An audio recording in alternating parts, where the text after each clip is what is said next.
अस्सलाम वालेकुम स्टूडेंट्स। आज हम प्रूव करने जा रहे हैं 12 चैप्टर में से एक स्टेटमेंट को जो आपकी स्क्रीन पे सामने नज़र आ रहा है।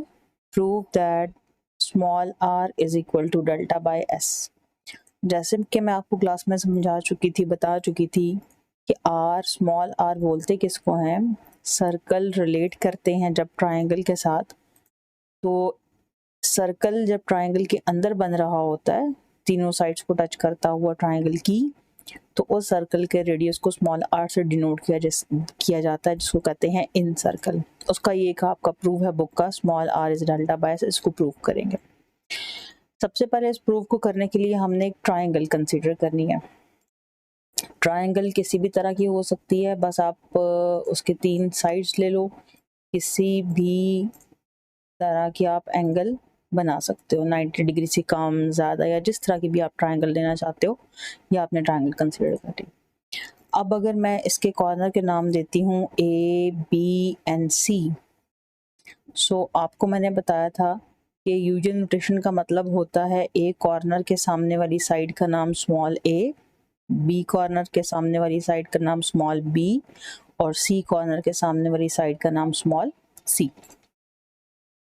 इसके बाद हम ट्राइंगल के इंटीरियर एंगल का बाइसेक्टर निकाल देते हैं, जिसको हम एंगल बाइसेक्टर्स कहते हैं। यानी कि हर कॉर्नर पे बनने वाले एंगल को हम हाफ में डिवाइड कर देते हैं। हाफ में डिवाइड करने वाली लाइंस को हम बना लेते हैं। हर एंगल पर ए, बी और सी कॉर्नर पे बनने वाले एंगल का एंगल बाइसेक्टर निकाल लिया। एंगल बाइसेक्टर एक पॉइंट पर मीट करते हैं, जिसको हम ओ से डिनोट कर लेते हैं, और ओ एक इंटरसेक्टिंग पॉइंट बन गया इन तीनों बाइसेक्टर्स का, एंगल बाइसेक्टर्स का।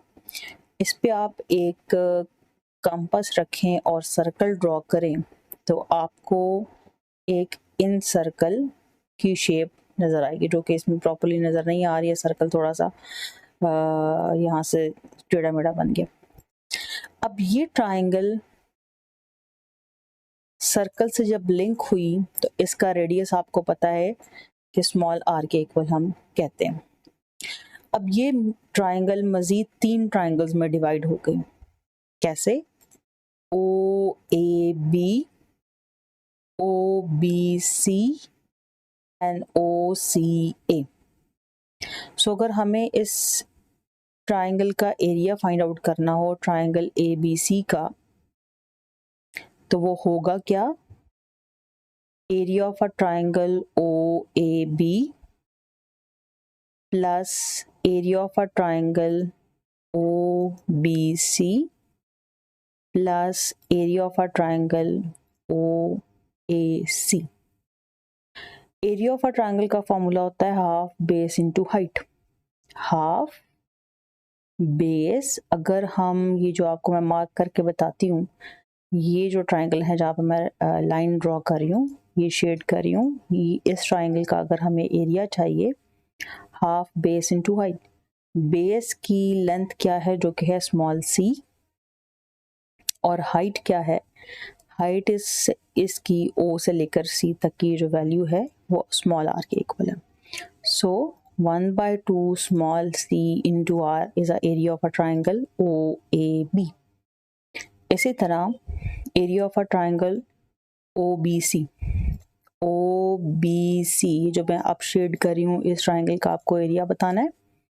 बेस क्या है इससे लिंक होने वाली? बेस हम किसको सपोज करें? इस साइड को सपोज करें। तो बेस की लेंथ है ए, और जो परपेंडिकुलर हाइट है वो स्मॉल आर के इक्वल है। तो 1/2 ए इंटू आर।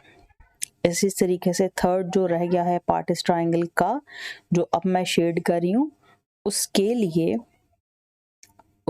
लिए बेस क्या है? Small b. 1/2 base is small b and height is also r. अब आप इस पूरी इक्वेशन में से 1/2 और आर कॉमन ले सकते हो, सी प्लस ए प्लस बी। और आप जानते हो ए प्लस बी प्लस सी होता क्या है? पेरीमीटर। और पेरीमीटर को आप डिनोट किससे करते हैं?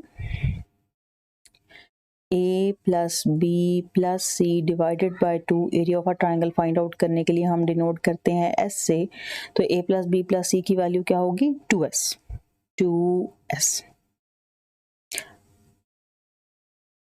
यहाँ पे आप कैलकुलेट क्या कर रहे थे? Area of a triangle. Area of a triangle को डिनोट किससे करते हैं? एरिया ऑफ अ ट्राइंगल को डिनोट किससे करते हैं?